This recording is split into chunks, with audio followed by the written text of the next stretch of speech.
Bienvenue au cœur du crime, un podcast issu des archives d'Europe 1. Savez-vous que plus d'un tiers des crimes et délits commis en France sont traités par la gendarmerie nationale? Je m'appelle Yann Kermadec. Je suis commandant de gendarmerie. Je dirige une section de recherche dont la mission essentielle est une mission de police judiciaire.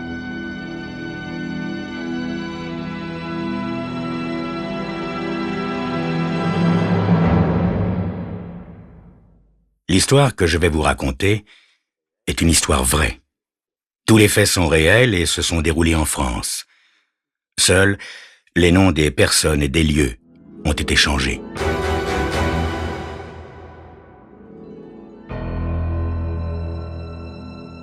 10h du matin.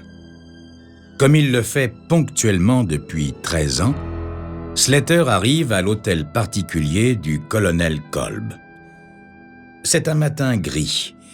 Il tombe une pluie fine et, dans le brouillard, l'hôtel particulier ressemble plus que jamais à un château médiéval.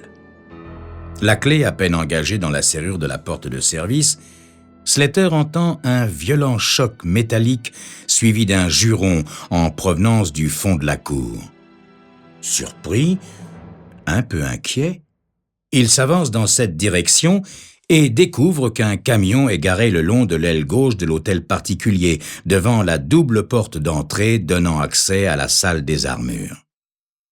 Et ce qu'il voit le glace d'effroi. Un homme de forte corpulence, vêtu d'une veste de cuir noir, ramasse sur le sol les parties d'une armure disloquée qu'il lance à l'intérieur du camion sans aucun ménagement. Un autre expédie sur le sol les brassards, les aumes, les précieux gantelets qui tombent avec un bruit horrible et déchirant. Ces barbares n'ont aucun respect pour ces objets magnifiques. Slater en est abasourdi, gagné par une espèce de terreur devant cet acte odieux. Il les interpelle, dominant le tremblement de sa voix. « Qu'est-ce que vous faites ici ?» L'homme à la veste de cuir ricane. « T'occupe pas de ça, mon petit !» Slater se sent outragé. Il déteste qu'on se moque de sa très petite taille et de son aspect chétif. « Je vais prévenir la police !» menace-t-il. « Je suis le secrétaire particulier du colonel Kolb et le conservateur de sa collection d'armures. Arrêtez immédiatement ce massacre.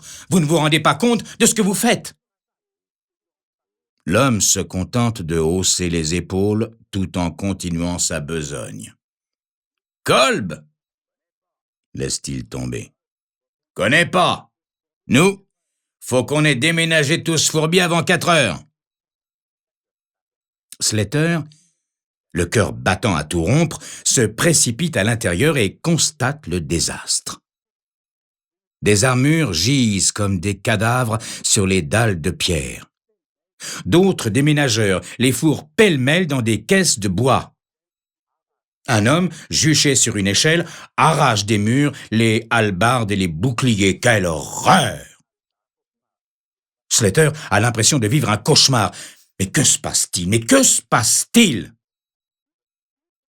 Luttant contre une sensation d'étouffement, il parvient à son bureau, qu'il ouvre avec sa clé personnelle. Là, il éprouve un soulagement passager. Grâce à Dieu, l'armure noire gothique datant de 1460 que le colonel lui a offerte en remerciement de ses dévoués services est toujours debout dans l'angle de la pièce. Il caresse le métal ouvragé tandis que des souvenirs émus viennent à sa mémoire. Dans les premiers temps où il travaillait ici, il avait constaté avec surprise que la taille de cette masse d'acier ne dépassait la sienne, si petite, que de 2 centimètres. L'armure n'était-elle qu'une imitation? Le colonel Kolb avait beaucoup ri. « Mon cher ami, sachez qu'à de rares exceptions, les hommes de ces temps-là étaient petit. Non, cette pièce est parfaitement authentique, ainsi que toutes celles dont vous avez à prendre soin. J'espère que ce travail vous intéressera. Slater soupire. Au fil des années, il s'est pris d'une véritable passion pour les collections du colonel. Et lui, qui végétait auparavant comme petit employé, est devenu un véritable spécialiste, non seulement des armures, mais des hallebardes, des épées, des masses d'armes, sans parler des boucliers et des arbalètes. Tout cela, il le doit au colonel Kolb. Mais qu'est donc devenu celui-ci? Il frappe timidement à la double porte de chêne du cabinet de travail du colonel. « Entrez !» crie une voix rauque, inconnue. Slater obéit et découvre, au milieu de la somptueuse pièce ornée de panneaux de chêne cirés, un gros homme en manches de chemise. Celui-ci a poussé l'audace jusqu'à s'asseoir derrière le sacro-saint bureau du colonel. « Qui êtes-vous? Que faites-vous ici ?» lance Slater d'une voix tremblante. L'autre sourit, amusé. « Je suppose que vous êtes Slater, le secrétaire du vieux. Moi, c'est Joe Scud de la City Trust. Nous sommes ici pour l'hypothèque. »« Il faut que je voie le colonel Kolb tout de suite. » Joe Scud ricane avec vulgarité. « Vous n'êtes pas au courant, mon petit vieux? Le colonel a cassé sa pipe dimanche. Crise cardiaque. »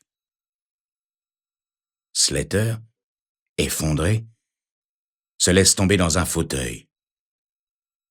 Le colonel Kolb, mort. C'est terrible. Il a l'impression que tout est en train de s'écrouler. « Navré, mon petit vieux, » dit Joe Scud. « Bah, il était plus très jeune, hein? Pour ce qui est de vous, avec votre bagage et votre expérience ici, vous devriez pouvoir vous recaser. Tiens, passez donc à notre banque demain, on vous trouvera un petit quelque chose. » « Mais il ne s'agit pas de cela. Sa collection, des hommes sont en train de tout emporter, c'est terrible. » Le gros homme hausse les épaules. Il se verse un bon verre de whisky utilisant la sacro-sainte bouteille du colonel. Slater trouve qu'il ressemble à un gros porc et commence à le haïr. « Vous frappez pas, mon petit vieux, » dit Joe Scud, après avoir avalé une rasade. « On va démolir ce tas de vieilles pierres et vous savez ce qui poussera à sa place? Un immeuble moderne de 35 étages. Au rez-de-chaussée, un supermarché. Au-dessus, des appartements avec terrasse individuelle. Le fric que la banque va pomper, je vous dis que ça. » Mais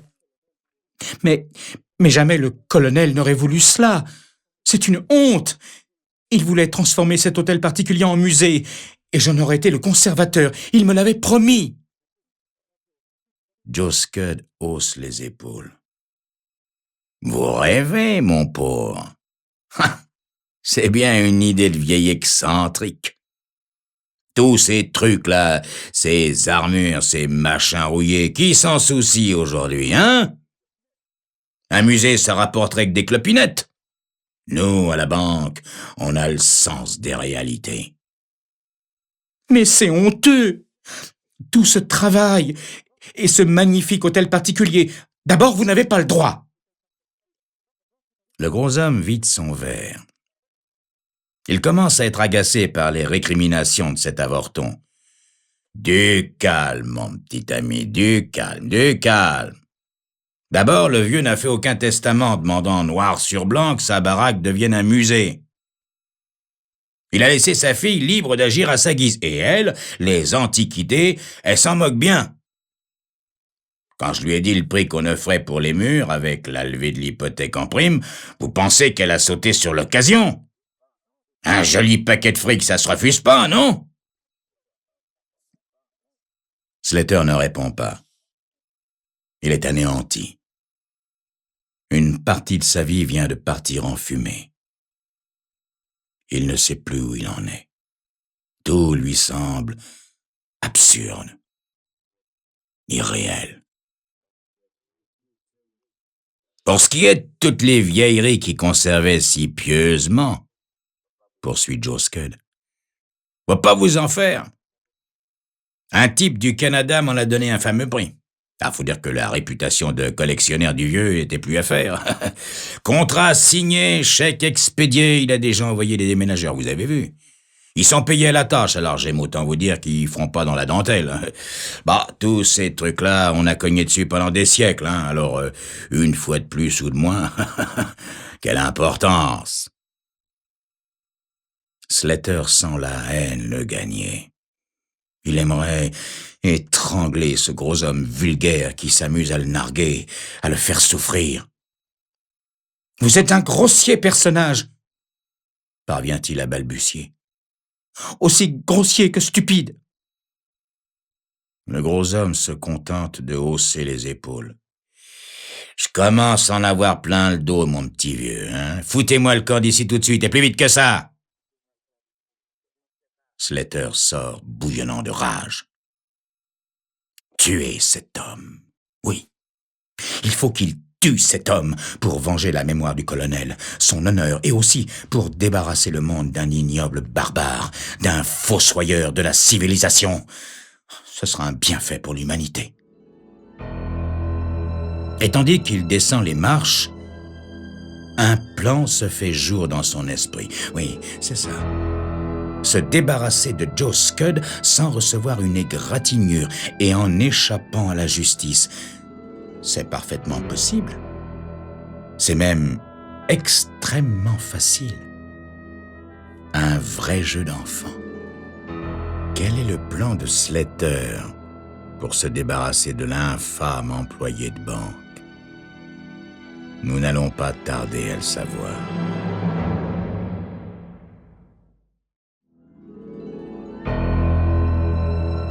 Le colonel Kolb est mort, mettant son secrétaire dans un cruel embarras.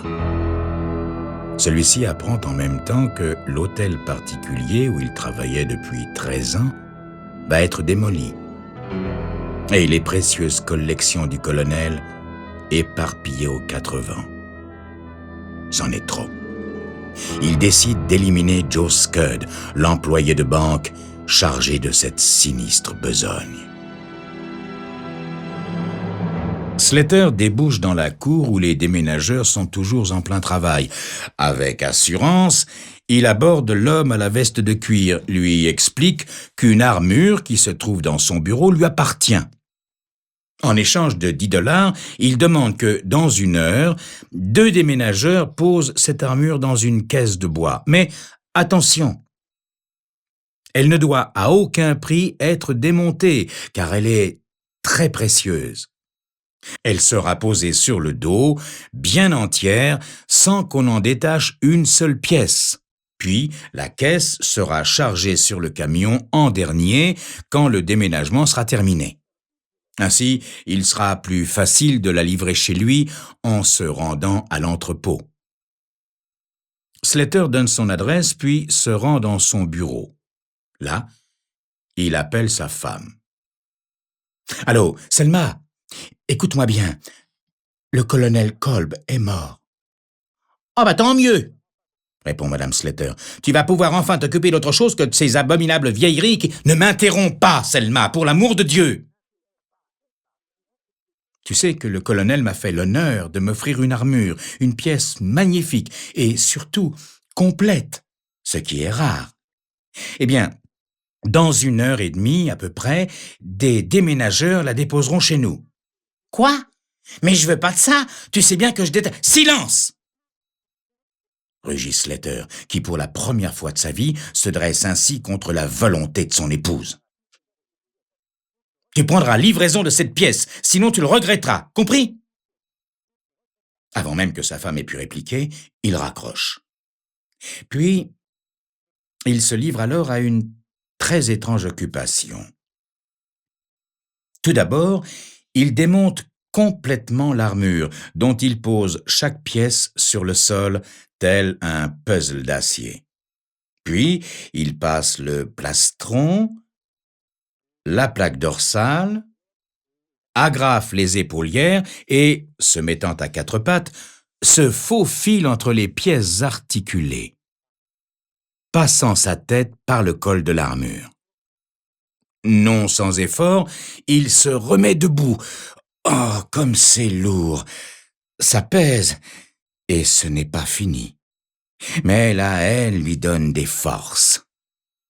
Tremblant d'impatience, il boucle les pièces protégeant l'estomac, le ventre, boucle les cuissardes. Enfin, il chausse les jambières d'acier.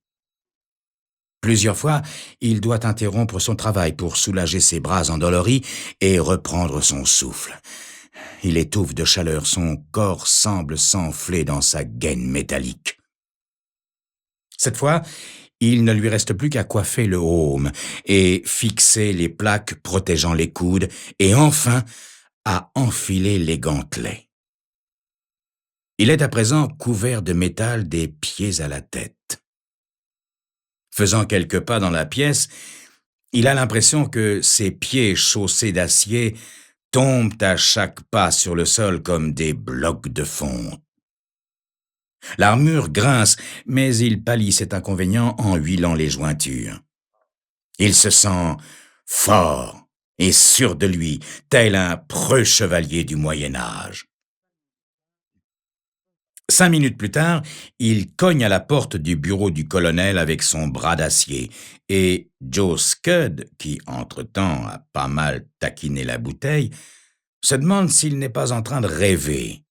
Un homme en armure s'avance sur lui, menaçant, puis le frappe d'un coup si terrible qu'il s'effondre sur le bureau. Furieux, il réplique, mais pousse un hurlement. Ses articulations se sont brisées contre l'armure. 15 kilos d'acier lui écrasent le nez et les dents. Slater est comme fou. Il décroche un fléau fixé au mur, fait tournoyer la chaîne et la boule hérissée de pointe et l'abat sur sa victime qui rampait péniblement à quatre pattes vers la porte. Joe Scud est foudroyé. Rapidement, Slater s'emploie à soulever le cadavre, à le dissimuler dans un vieux coffre médiéval, puis il reprend le chemin de son bureau et se place sur le piédestal où se trouvait auparavant l'armure. Puis, il attend. 10 minutes plus tard, 2 déménageurs entrent, portant une caisse de bois qui ressemble fâcheusement à un cercueil. Ils la posent à terre et s'emparent avec précaution de l'armure. Slater se sent porté, couché sur le dos, puis un couvercle se rabat sur lui. Ensuite, il est soulevé, transporté dans l'escalier.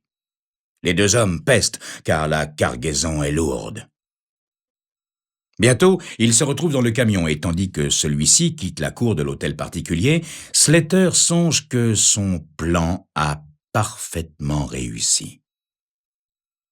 Personne ne le soupçonnera. Comment penser en effet qu'un petit homme frêle comme lui ait pu massacrer ainsi le gros Joe Scud? Il a réussi le crime parfait. Et la mémoire de feu le colonel Kolb est vengée. Le camion roule dans la ville puis s'immobilise. Sans nul doute, on se trouve maintenant devant son pavillon. Il entend la voix de sa femme. « Je ne veux pas de ce truc-là !» crie Selma. « Qu'est-ce qui lui prend ?»« Mais enfin, madame !» dit la voix de l'homme à la veste de cuir. « On nous a dit de livrer la caisse à cette adresse. » Vous êtes bien madame Selma Slater, oui? Oui ou non? Oui, mais je ne veux pas de cette armure. J'en ai assez des armures.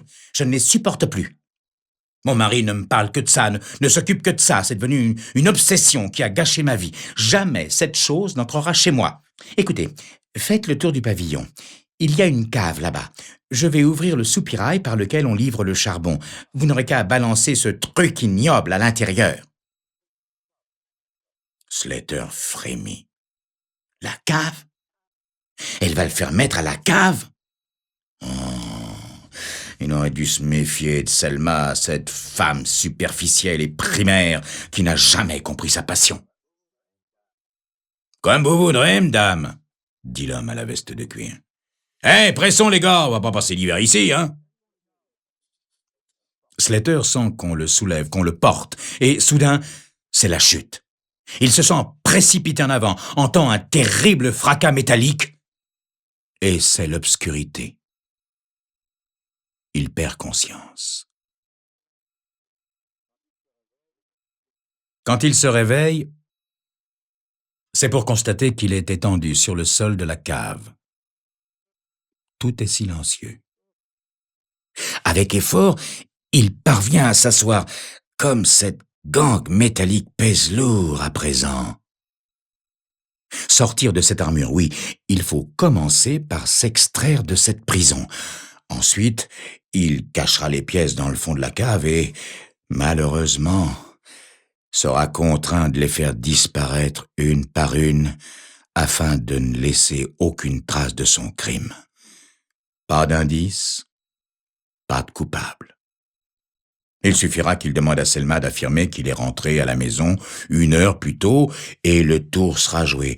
Certes, la police interrogera les déménageurs, mais ceux-ci pourront juste dire qu'ils ont livré cette armure à l'adresse indiquée. Et lui-même expliquera par la suite qu'à la demande de sa femme, il s'est résolu à s'en séparer. Au fond, cet imbécile de Selma lui a rendu service. Pas question de moisir ici. Si jamais Selma débarquait, la tête qu'elle ferait en le découvrant dans cette tenue, pour la première fois de sa vie, il l'étonnerait. Bah, il est vrai qu'elle ne descend que rarement à la cave. Le noir l'effraie, cette chère créature.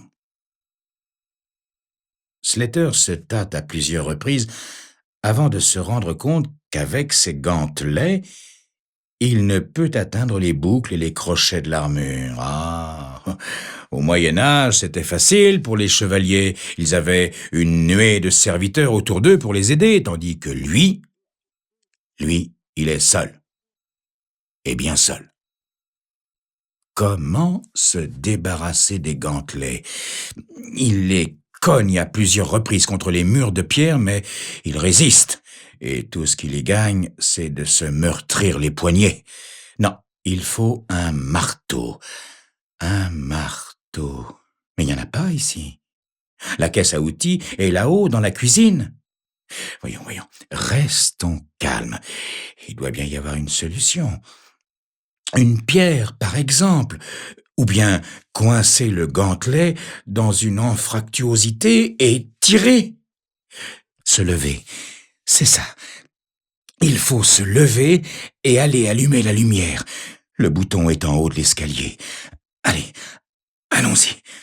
Mon Dieu, comme cette armure est lourde, et l'air confiné de cette cave est difficilement respirable.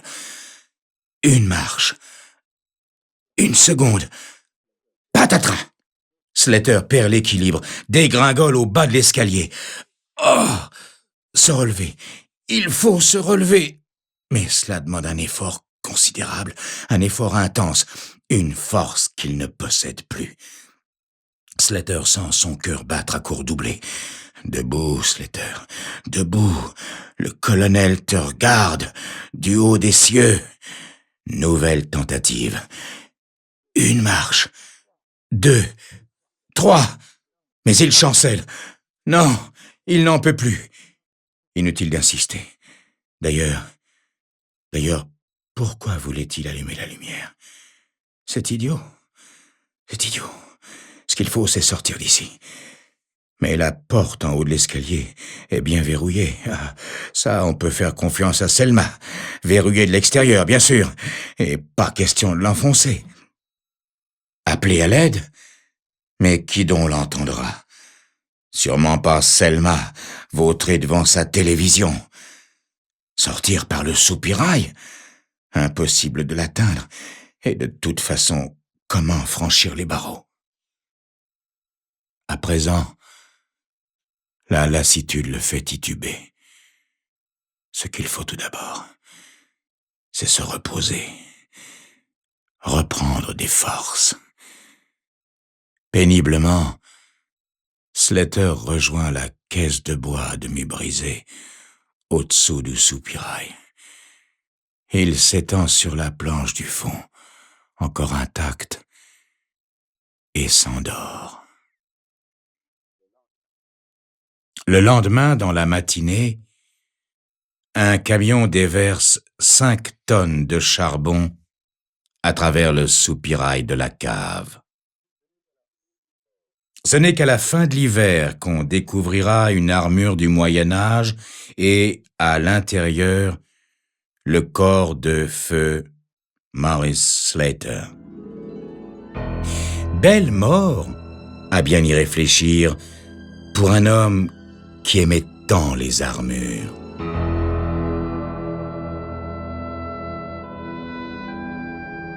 Vous venez d'écouter Au cœur du crime, un podcast issu des archives d'Europe 1. Réalisation, Julien Tarot. Production, Estelle Lafont. Patrimoine sonore, Sylvaine Denis, Laetitia Casanova et Antoine Reclus. Au cœur du crime est disponible sur le site et l'appli Europe 1. Écoutez aussi l'épisode suivant en vous abonnant gratuitement sur votre plateforme d'écoute.